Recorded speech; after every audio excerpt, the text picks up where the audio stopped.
So everybody will stand up.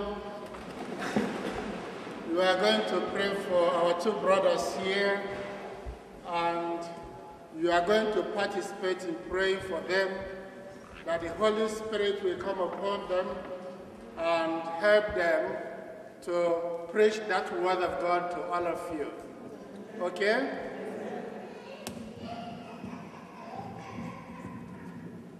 Our help is the name of the Lord. So everybody put your right hand in front like this. And you, in silence, continue to pray for them. In silence. Almighty living God, we thank you for our two brothers. Thank you for your giving them your word. You have come here to share your word to the people. We ask you to help them. We ask you to inspire them. We ask you to send the Holy Spirit upon them. We ask you to help them so that they will help your people to explain the word of God and bring Jesus Christ to them. Almighty God, help them.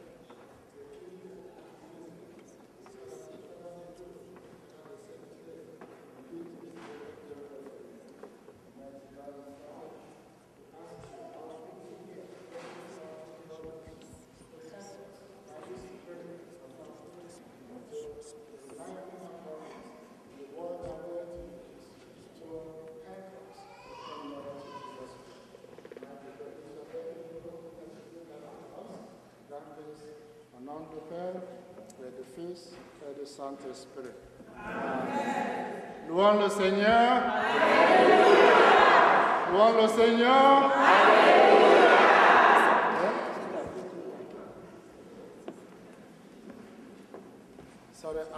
C'est une bonne chose que vous êtes ici aujourd'hui avec nous. Soyez la bienvenue.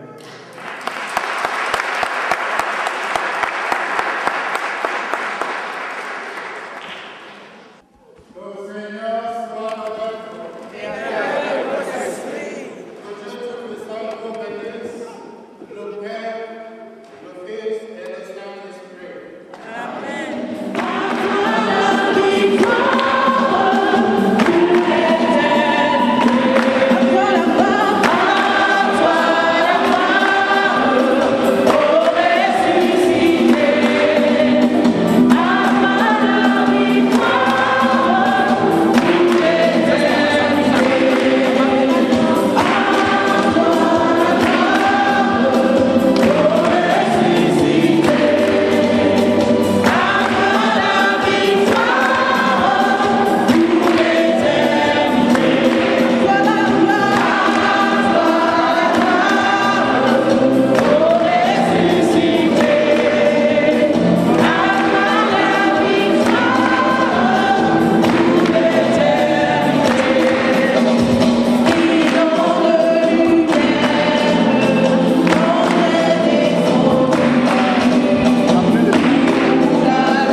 Amen. Nous allons prendre un temps de prière. J'espère que vous serez aussi actifs comme vous avez été en dansant. Amen. Vous allez prier comme vous avez dansé. Amen. Donc on va bénir Dieu, on va acclamer Jésus-Christ de Nazareth. On va l'acclamer. C'est lui le roi des rois, l'ancien des temps. Celui-là même qui a été annoncé par les prophètes. Celui-là qui a accepté de venir pour nous. Celui-là qui a accepté de mourir aux côtés de la croix, afin que toi et moi soyons libérés. C'est Jésus-Christ de Nazareth. Celui-là même qui donne la vie à tous ceux qui sont morts. Celui-là même qui apporte la santé à tous ceux qui sont malades. C'est à cause de lui que nous sommes ici ce soir. Il est le seul vrai Dieu. Il est le seul vers qui nous tournons. C'est lui seul que nous adorons. À lui seul la gloire et la louange. Nous n'avons pas de marabout. Nous n'avons pas de féticheurs. Nous avons Jésus-Christ de Nazareth. Il est le même hier, aujourd'hui et toujours. Et en ce soir encore, mon frère, ma soeur, je confie qu'il va se manifester puissamment au travers de ses serviteurs ici présents. Le Seigneur n'a pas fini de nous étonner. Nous allons le bénir. Ça veut dire, je demande au cœur de prendre un chant, l'adoration. La parole de Dieu nous dit de bénir Dieu en tout temps. Le fait que tu sois ici en ce soir, c'est une grâce. C'est une bénédiction. Il y en a qui viennent de rendre l'âme là où ils sont. Il y en a qui viennent d'avoir un accident. Et le Seigneur a dirigé tes pas ici. Et si tu es ici, pour toi on va sortir. Amen. Éternel, nous voulons te bénir dans le vie. Et nous savons, Seigneur, que ce que ta bouche dit, ta main accomplit. Nous voulons te dire merci pour nos vies, pour nos familles, pour nos groupes de prière, pour ces serviteurs que tu as déplacés dans ce pays. Combien même nous savons qu'il est difficile d'avoir des serviteurs avec nous, compte tenu de leur temps qui est si chargé de faire. C'est parce que tu as voulu que tes serviteurs soient ici encore ce soir. Pour cela, nous allons te dire merci. Nous bénissons le Seigneur pour la vie de ses serviteurs. Mon frère, ma soeur, je t'invite à ouvrir la bouche. Tout à l'heure, tu as chanté, tout à l'heure, tu as dansé. Dans ce moment, le Seigneur veut que tu le bénisses véritablement. Que tu te montres que tes paroles nous font. Dis merci à ton Dieu parce que tu as la santé ce jour. Dis merci à ton Dieu parce que nous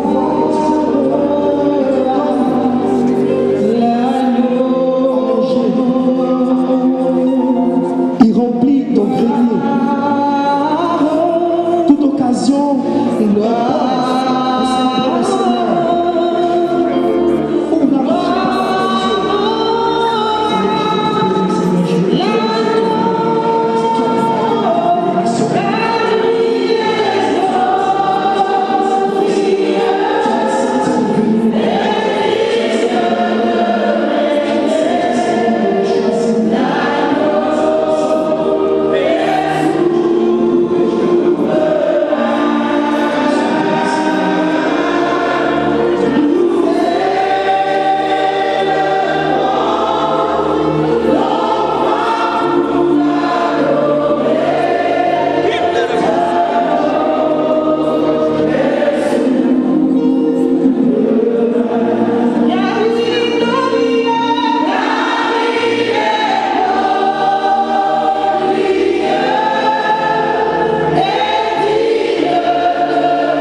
Le Seigneur continuera de nous bénir et nous allons permettre aux serviteurs que le Seigneur a choisis ce soir de nous enseigner, de véhiculer ce message de puissance, ce message de gloire, ce message-là même qui brise les chaînes, ce message-là qui rassemble les enfants dispersés de la maison d'Israël.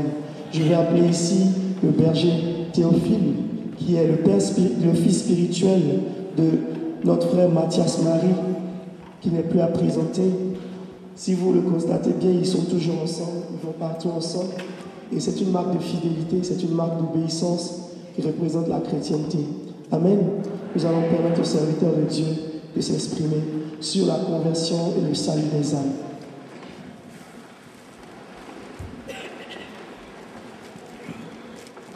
Seigneur,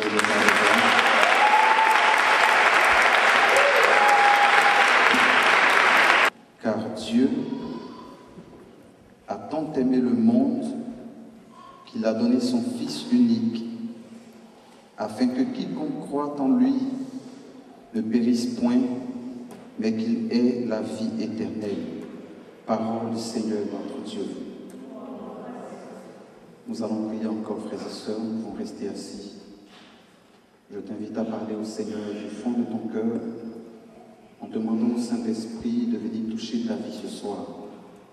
Je vais lui dire, Seigneur, je veux que toi-même tu me parles ce soir.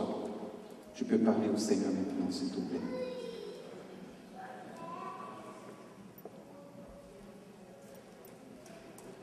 Seigneur, tu es Dieu, tu n'as pas changé. C'est toi qui nous rassemble en ce lieu.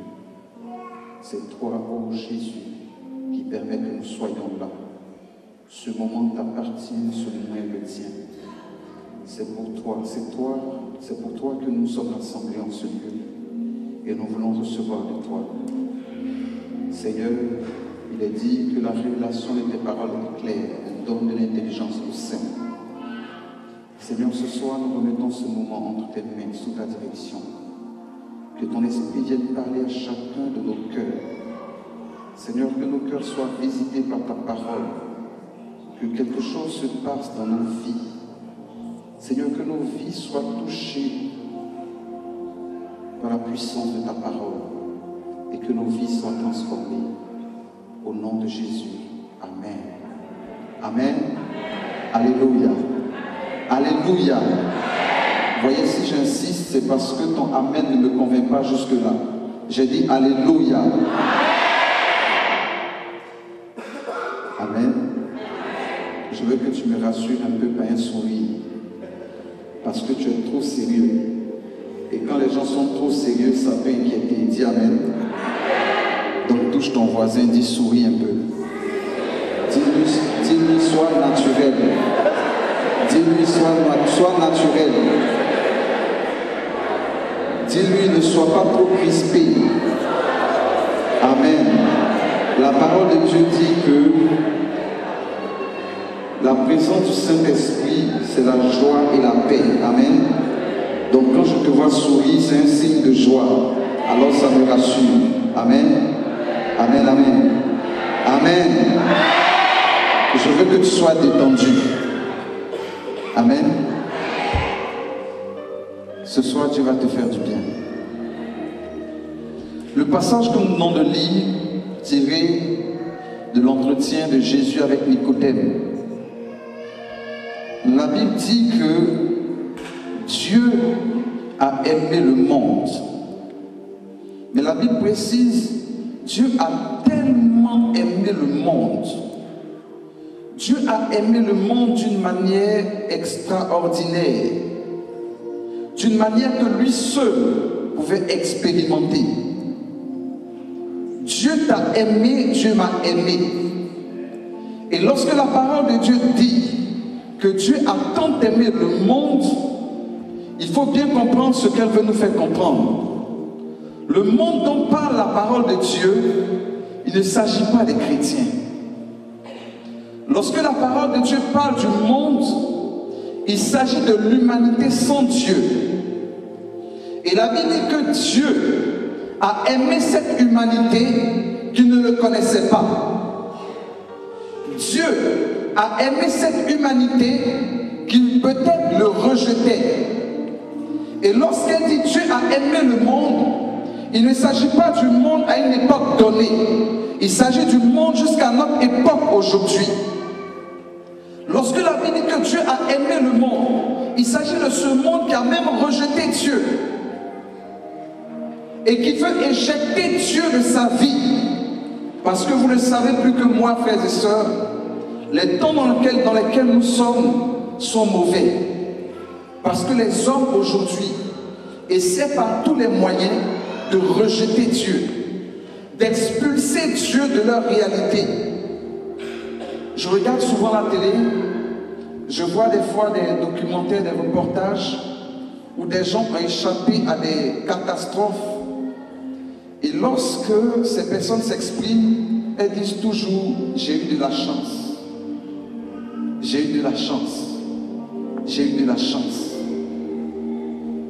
Parce que l'homme ne veut pas croire aujourd'hui que Dieu l'a aimé, l'homme ne veut pas croire que Dieu est présent dans son quotidien.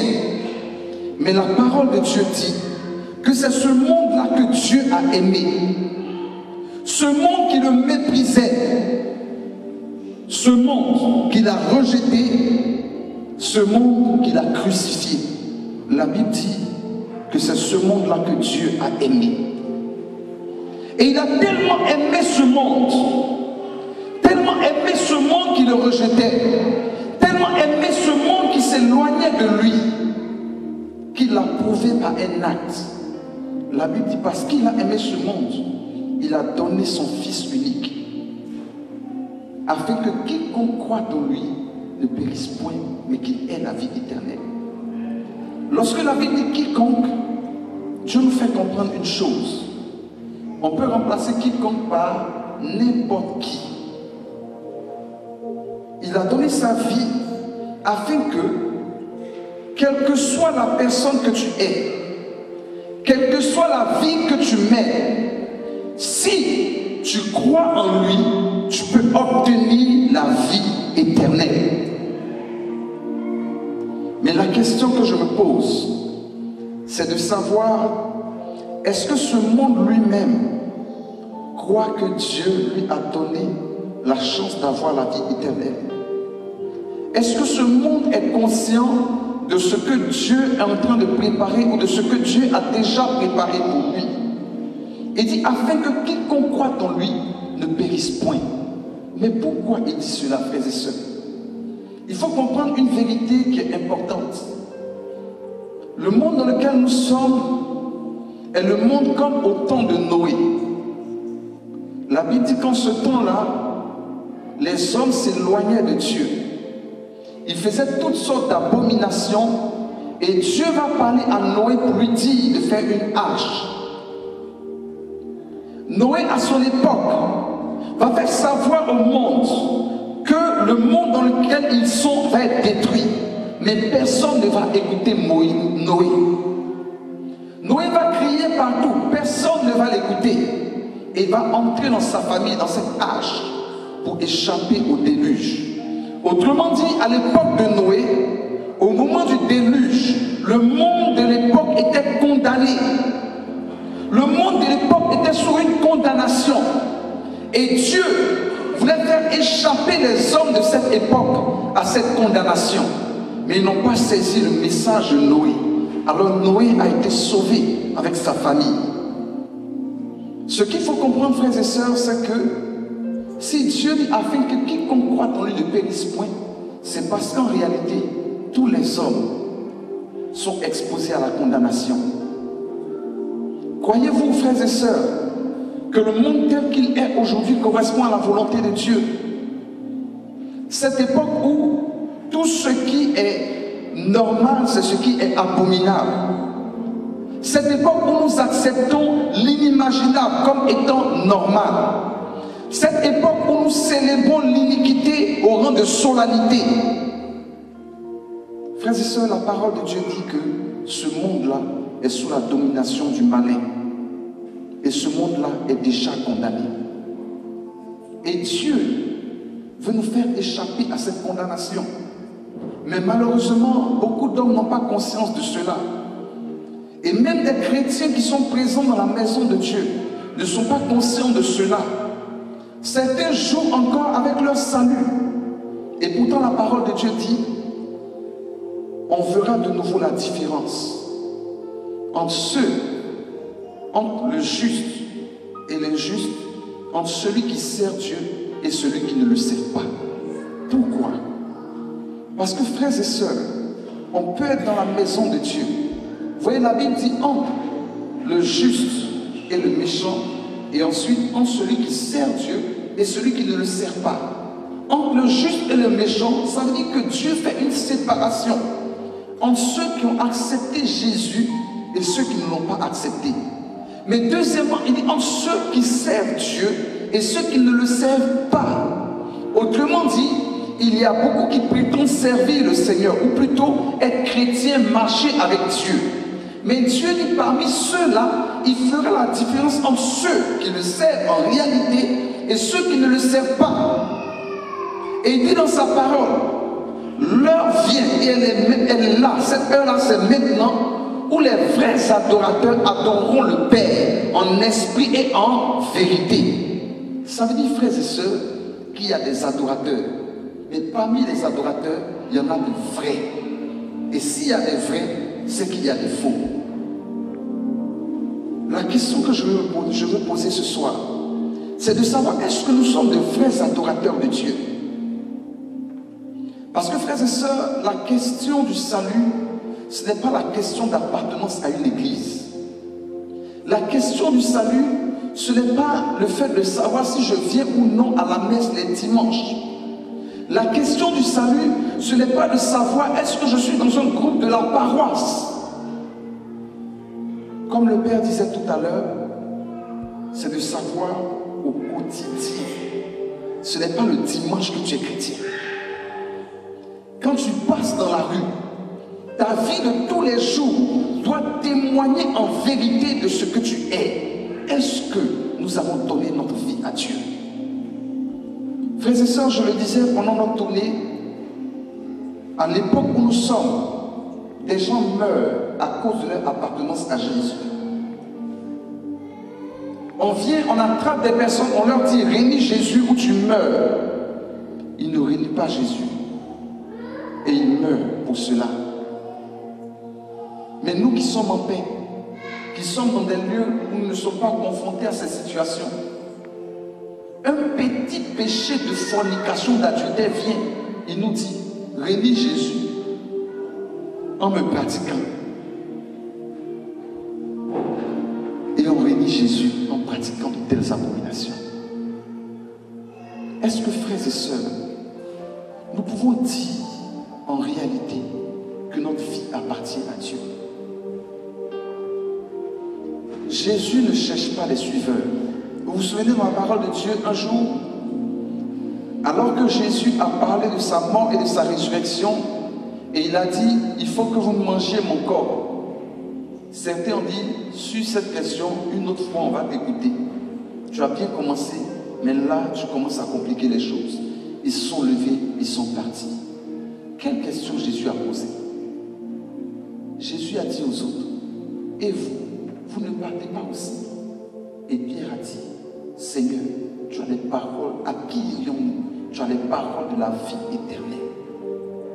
Frères et sœurs, Dieu ne cherche pas qu'il y ait une masse derrière lui. Non. Il veut des cœurs qui lui soient consacrés. Et c'est pourquoi dans le livre de l'Apocalypse, au chapitre 22, je crois, je vais vous le lire, il dit quelque chose d'important. Apocalypse chapitre 22, à partir du verset 12, 10 ou 12, 10, il dit ceci. Et il me dit, ne scelle point les paroles de la prophétie de ce livre, car le temps est proche. Que celui qui est injuste soit encore injuste. Que celui qui est souillé se souille encore. Et que le juste pratique encore la justice. Et que celui qui est saint se sanctifie encore. Voici, je viens bientôt. Et ma rétribution est avec moi pour rendre à chacun selon ce qu'est son œuvre. Frères et sœurs, le temps dans lequel nous sommes, c'est le temps de la responsabilité. Dieu dit, que celui qui est injuste soit davantage injuste. Mais avant, il dit, ne scelle pas les paroles de ce livre. Pourquoi? Parce que, souvenez-vous, frères et sœurs, lorsque Jésus retournait à son Père, il a dit, allez et faites de toutes les nations des disciples. Autrement dit, proclamez la parole à toute la création. Pourquoi? Parce que tout le monde doit entendre ce message de l'évangile, afin qu'en face de ce message, chacun prenne ses responsabilités. Il dit que celui qui est injuste, que celui qui se souille bien.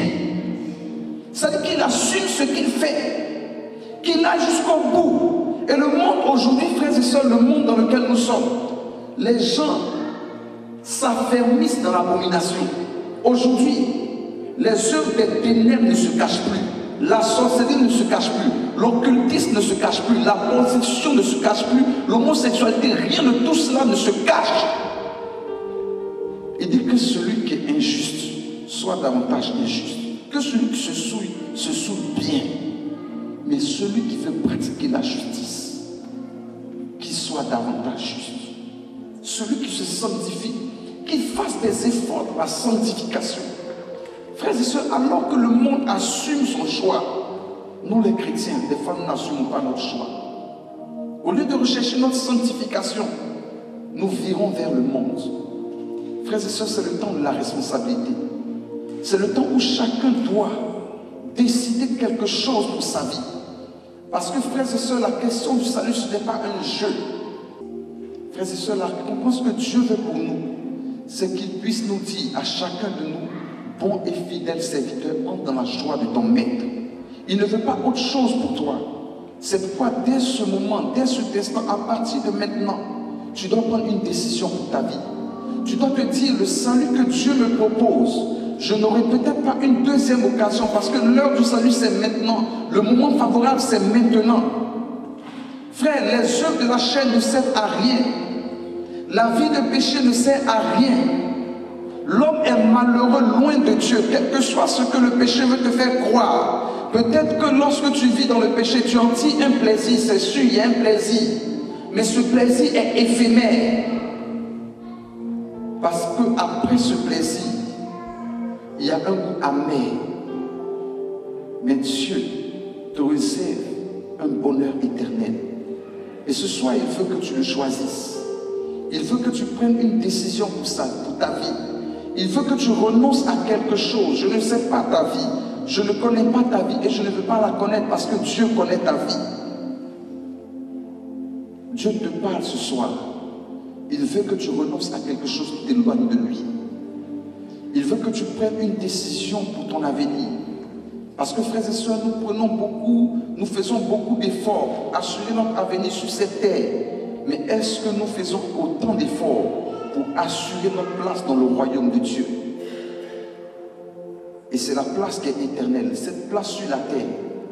Ton bonheur sur la terre est éphémère. Mais dans le royaume de Dieu, c'est ce qu'il y a d'éternel. S'il y a un choix à faire, c'est le choix de l'éternité que tu dois faire. C'est pourquoi ce soir, mon frère, ma soeur, je veux que tu baisses la tête un instant et que tu entres en toi-même. Que tu réfléchisses quelques secondes. Je me souviens, un jour, j'ai reçu une jeune dame qui me parlait de sa vie. Nous allons garder la tête baissée. Qui me parlait de sa vie. Elle expliquait beaucoup de problèmes qu'elle vivait. Et je lui ai dit tout simplement, ma soeur, ton problème n'est pas dans tout ce que tu viens de raconter. La vraie question de ta vie aujourd'hui, c'est de savoir est-ce que ta vie appartient à Jésus. Je lui ai dit, je te donne 5 secondes pour réfléchir et faire un choix pour ta vie. Elle a commencé à pleurer parce qu'elle réalisait qu'elle devait renoncer à beaucoup de choses. Mais elle a pris ses décisions et sa vie a été transformée. Pendant que tu as la tête baissée, je veux que tu te poses la question de savoir si aujourd'hui le Maître m'appelle, est-ce que je suis prêt à le rencontrer? Que tu te poses cette question sincèrement. Est-ce que je me prépare à la rencontre de mon Dieu? Est-ce que le Seigneur peut être fier de la vie que je mène? Est-ce que le Seigneur aime cette manière de vivre? Je veux que tu te poses la question, ai-je réellement donné ma vie à Jésus? Ai-je réellement donné mon cœur au Seigneur?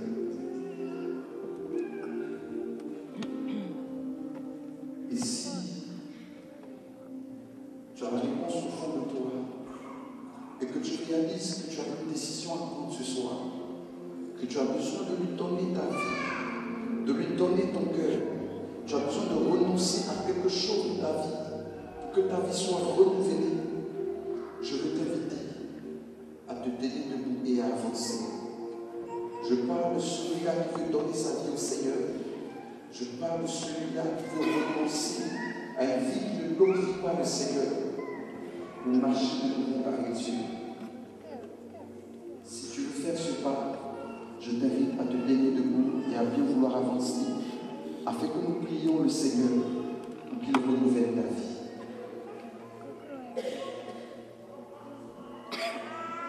C'est le moment où tu peux venir si tu le désires, parce que Dieu veut renouveler ta vie.